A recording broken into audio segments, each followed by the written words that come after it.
Lisa, like you, I've been traveling around just visiting camps, doing staff trainings, getting to know teams, and one of the things that keeps coming up is staff buy-in. And I think the folks that are listening to this really want to understand how can they get them more bought into the topic of inclusion, also just being there for children in general. Like, what are you seeing? What are you feeling? Like what tricks do you know?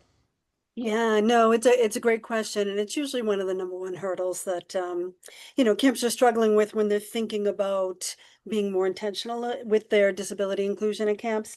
And when addressing buy-in, I think it's always good to start with, do they understand that this is what number one, what inclusion is, right? And what it's not. And some camps might have their own maybe an inclusion specialist, and it might be the understanding of camp council as well. They take care of that, right? I don't have to work with kids with disabilities, so there could be that mindset. So we want to be aware of that. Do they know what inclusion is? Is that everybody in camp, right? And that's one of my number one training talking points is that it takes organizational commitment, especially if you have a specialist on board so that people don't default to it's their responsibility. So everybody's on board, organizational commitment, and just a couple tips to make that stronger is looking at is it in your job description, right? Is it in your onboarding, in your orientation? Are we having that message that inclusion is everybody's responsibility? So we start there, right? And if everybody's on the same page, great, at least now we can start building. And the next step is usually, well, we don't know how to do this, right? I've never worked with kids with disabilities, and that's where good training and resources come in play, and practices too that come over years, right? Is everybody using inclusive strategies? Simple one is using a visual schedule or going over expectations and making sure that how we communicate with our campers is, both, we have visual and verbal and experiential and learning, all those different touch points of how campers might learn. So we have to provide the tools and then the confidence to our typical staff. Some of them could be 16 years old, 18 years old, who knows, who don't have experience. So we do that through training and resources. So that's a good place to, start.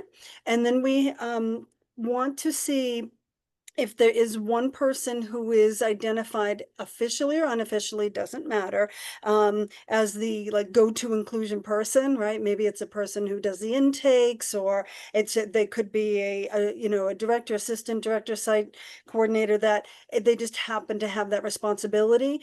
We want to make sure if somebody has expertise and a background, that they're not seen as, and I'm repeating this again, but oh, they do inclusion, but we should see them as they teach inclusion. So if somebody does have the background, maybe they've worked with this population or they've gone to school for this topic, have a lot of experience working with kids with disabilities, we should need to give the message overall that they're here as a resource for you to learn how to do inclusion, meaning how to practice inclusive strategies, use, proper terminology, etiquette, how to work with kiddos when they're struggling, and how to help them, most importantly, to be part of the group and to meaningfully participate and belong. So that's kind of, a real quick snippet of how I would oversee that, making that culture transformation to inclusion is everybody's responsibility, because that's the way we're going to do it. So a lot of little steps there, but each one is very important. Do you let's just talk about the inclusion coordinator because because some camps might have already started and they don't know they're like a week in operation, 2 weeks in operation, or they're just about to start and realizing they need it.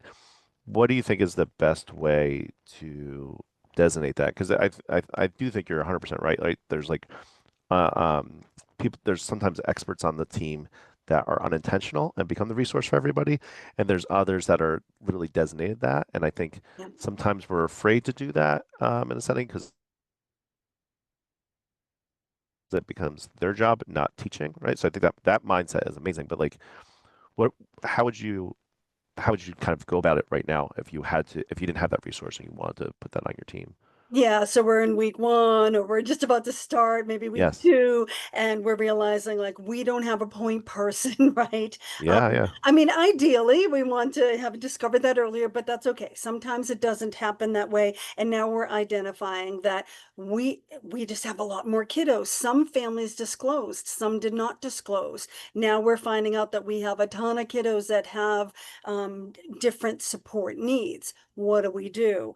I think the first thing we can do is, get a buy-in from somebody that does have that background experience and wants to, but we have to free them up a little bit, right? Like I'm not saying 100%, but we have to free some part of their schedule so that they can focus on this, focus on not just the immediate, what's in front of me, like I have to help this kid, or I have to talk to this family, or we have to get this paperwork filled out, but also there's a responsibility outside of that intake and that procedural part to how do I get more knowledge on this so that I can start doing this better? Maybe they can, jump into a training, or, Hmm. get some one-to-one coaching, right? So, something like that, that from an expert in this area that would help them to now know what to do. Because sometimes you're just putting out fires. I'm dealing with this one emergency right here, and then this other kiddo's like we didn't know about this background with this camper, and we're trying to figure this out. Oh, somebody else has a accessibility issue, and we're trying to figure out if the cabin's okay, or is there walkways okay. So you're usually jumping in emergencies, but we also have to give a little bit more time for that intentional planning and give them the tools to how do you now, what do you need to do, what's most important that we need to do, what systems, and take really good notes for next year, right? We might just have to, slide through Yeah. 2025, but now we need to learn. Wow, we really do. The numbers are not going to get less. And I hate to Oh, 100%, right? I mean, I think and not going to diagnoses have get gotten less. That's better, right? only So, going to get more and more. yeah. And particularly if we think about a lot of our families right now. So we're recording this at this time in June of 2025. Are afraid they're losing a lot of services, and they're losing Yes. supports maybe in their school or therapies or different things like that. So camps is becoming like something that they really need their kiddo to be part of, so we're probably going to see a little bit more of an increase. So what we learned this year, we're going to want to have a much stronger plan in place of maybe officially identifying somebody as an inclusion coordinator, a specialist, or whatever, camps would want to identify this person as, and then really laying out how that's going to work, right? How are they going to support the whole camps? And I always say inclusion's not an event, or it's not a program, right? And it's not a person.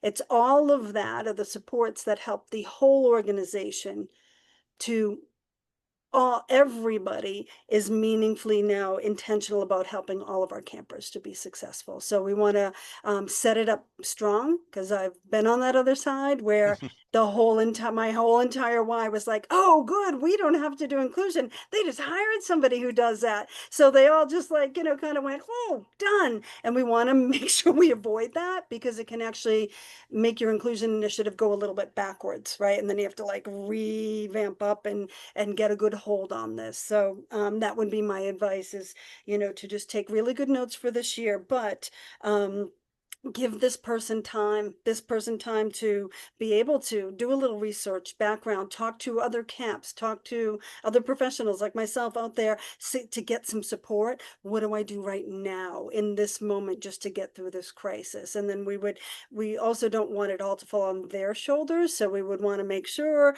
our other camp leadership's on board on, being there as a resource too, making sure if they come up with, okay, we're going to do this strategy, we're going to look at our intake process more effectively. We are going to look at how we place kiddos so that we don't have 4 or 5, who have autism, ADHD, sensory processing all in one group. We're going to make Hmm. sure we're strategically, giving supports there. And if you do come across the opportunity, say it's a volunteer or one-to-one, right? That's internal. Okay, oh, we actually have this extra staff. We're gonna have them help with inclusion. Here's my suggestion. Do not look at that person as a one-to-one. Okay, we're gonna send them to this kiddo. look at them as a support for the whole group or the whole camp, and then they might spend some time helping this kiddo. But when you start saying one to one, now again, you're taking the responsibility off of the whole camp of feeling like this is our responsibility. And you're going to get into a bad habit there. Every parent's going to say, I want a one to one for my kiddo. And now you're like, oh, we have to come up with six like out of ratio staff. Not going to work that way. So always see your inclusion specialist, whether it's somebody, a coordinator, or just a staff who's out of ratio, as supporting the whole group or team. Does that make sense? No, 100%. Yeah, I Mm. think yeah, I think it's so funny.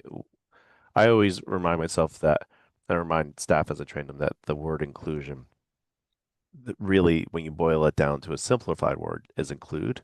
And so if you're including everybody, right, then it should be for everyone, not just for one person. They are segmenting and that sort of thing, right? So yeah, that's well Right. said.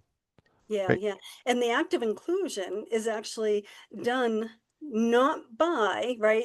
Even just thinking outside of camp, right? I always say this, inclusion is not done by the disability community or people who support them or that one-to-one aid or the paraprofessional, right? Inclusion actually is done by your typical traditional groups, classes, camps, things of that nature. So inclusion has to happen by that traditional staff, counselor, and their group as a whole. They need to know how to include and invite in. So I love that you brought up that word inclusion, because if you break it down, it's not done by an inclusion specialist or a paraprofessional or one-to-one aid. It actually has to be done by the camp group under the leadership of the counselors and staff.